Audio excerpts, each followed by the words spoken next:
Jesus, he's not a f***ing god. You don't know what I am, and you don't know what I can do. It's cool, Rick. I'm Doctor Who in this motherfucker. I could be a clone. I could be a hologram. We could be clones controlled by robots controlled with special headsets that the real Rick and Morty are wearing while they're f***ing your mother. I'm going to kill you. Then come to 312 Olive Street. Is that her address? You don't know because you're a bad son. Ow. This episode of Rick and Morty was a showdown between the President of the United States and the drunk hologram clone Doctor Who of the multiverse, coupled with a heartwarming story about a family who overcomes cold, heartless logic in the name of love. Before we get into it, we're giving away this weaponized Rick Funko Pop. To get into the contest, just be a subscriber and click the link in the description below. We're gonna keep covering Rick and Morty even in the off season, so let me know on Twitter @BuddyHutton what kind of videos you wanna see. Now let's break down Rick and Morty Season 3, Episode 10, The Rickchurian Mortydate. The Rickchurian Mortydate is a pun on the Manchurian Candidate, a book which was adapted into a few movies. It's about a brainwashed soldier being activated to assassinate a presidential candidate, but instead he turns on the people who were manipulating him. Maybe this is a reference to the family turning on Rick at the end despite all of his manipulation, or maybe it was just a clever way to reference a story concerning the president. This episode had a couple of overt messages. It offered commentary on the insane power the US president has in global affairs, and then compared that insane power to the insane power Rick has on the show. Rick ended up in a fight with the most powerful man on Earth over something completely arbitrary, an unwanted selfie. Morty? I told you I didn't want the damn selfie 800 times! Look, whatever the hell is going on between you and the president, it's got nothing to do with me. The fight doesn't end with gadgets or gewgaws, but with a man-to-man headlock. Manly.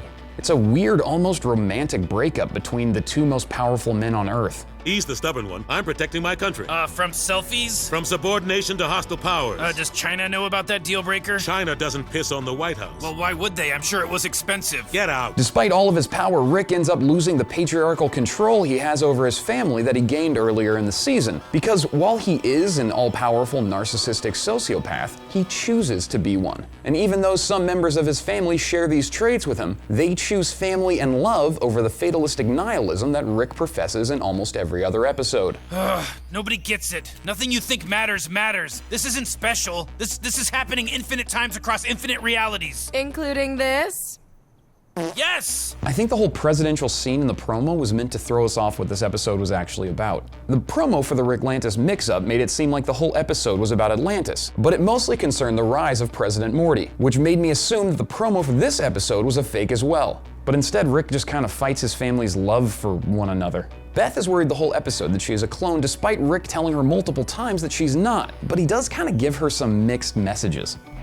And just to be sure, you're not pretending to be convinced you're real because you're actually convinced you're a clone, and you're now terrified that becoming self-aware would mean I'd have to terminate you. The final meta joke of this episode is delivered by Beth in a weird exhibitionary sitcom style in which she says that Rick wouldn't tell her even if she was a clone, which means everything that happened in this episode could be null and void if the real Beth comes back and she's not actually in love with Jerry.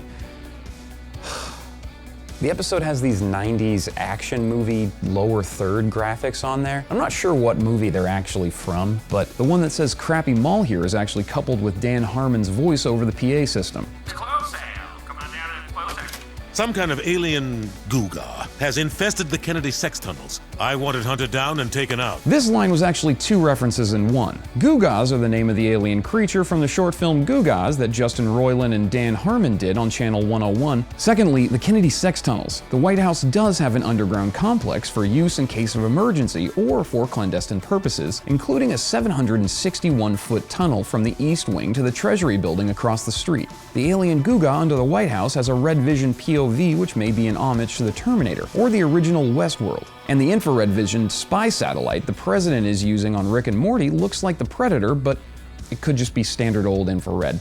The Truman Cocaine Lounge might have been referencing that Truman ordered special white Coca-Cola to be made for his Soviet friends after World War II, because they loved Coca-Cola after visiting the US, but regular Coke isn't allowed in communist states. The only thing I found about McKinley and prostitutes was that 2 years after his assassination by a self-proclaimed anarchist, an immigration bill came out which deported prostitutes as well as anarchists. Does anyone have a shot? Yes, 9 people. I can show you. But I wouldn't recommend. Open fire! The fight starts after Rick uses a deflection shield to kill a bunch of agents inside the Oval Office. The president then says, "Give me the thing," and the thing turns out to be the gravity gun from Half-Life 2. He then uses a laser marker watch to fire a satellite orbital strike on the White House kitchen, which seemed a lot like the Hammer of Dawn from Gears of War. They make it down into the Coke Lounge as the president throws a china bowl full of Coke at Rick in front of pictures of flapper women. The president then uses a dog whistle to activate two brainwashed ninja kids, probably a Manchurian Candidate reference, although it looked a lot like Zoolander as well. Rick pulls out an extendable bow staff and fights them off before giving them candy to distract them. The president then gets into what looks like a mix of the Boston Dynamics robot dog and the 209 from RoboCop. Rick uses a hologram duplicator. The president kills the ninja kids while trying to hit Rick. Rick escapes the president in a force-field hamster ball. They blast into the McKinley Storage and Waste Warehouse, which is full of the bodies of deceased concubines.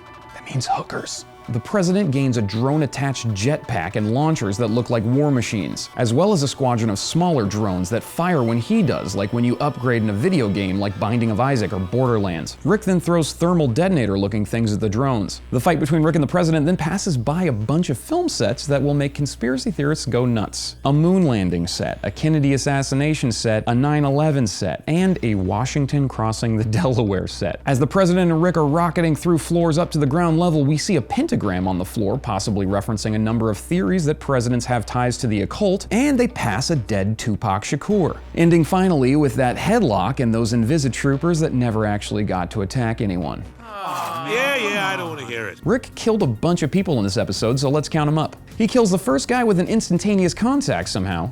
What was that? Death. What kind? Instant. He then kills 7 people using their own bullets and a deflection shield, and then he kills 8 more dudes using his laser watch. This just sucks. He treats us like Ghostbusters. Rick and Morty are presidential Ghostbusters. Morty even has a Ghostbusters-looking detector for the Goo-Gah. The song the president turns on after he breaks up with Rick is "Prisoner of My Emotions" by Tracy Jenkins and the Jenkinettes. And as far as I can tell, this was specifically made for this scene. How can I move on from your love?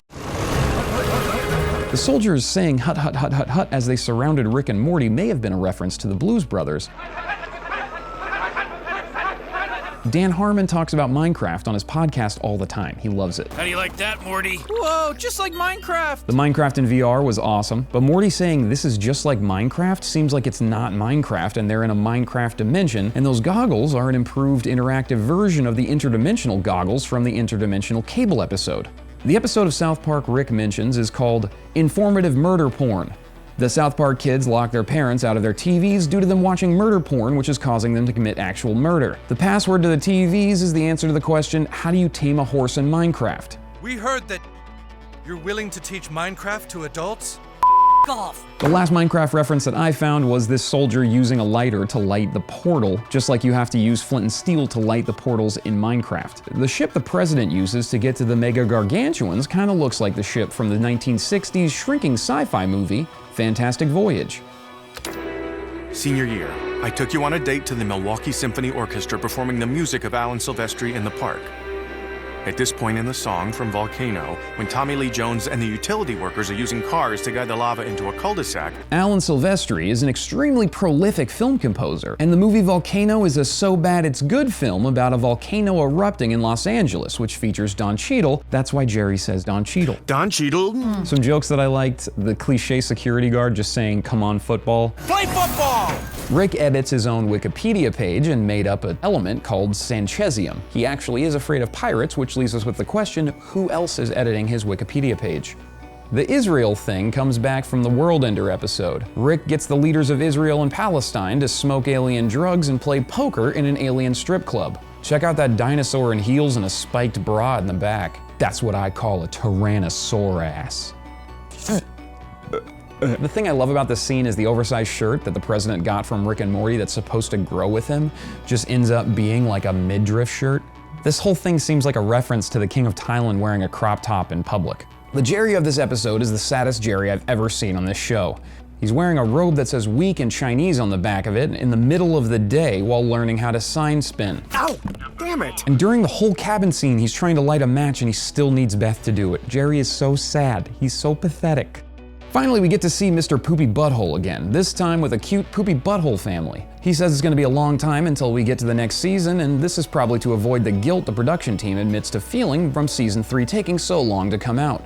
I know a bunch of people had problems with this episode as a finale, but I didn't. Rick Sanchez lost, at least for now. Morty said no to him successfully about something. Beth is sticking up for Jerry against Rick. I mean, that's a narrative arc, and it's good enough for me. Be sure to get in the contest for the weaponized Rick. Tell me on Twitter what you want me to cover next, and keep checking Universe for more breakdowns and reviews. Thank you guys so much for watching. I love you.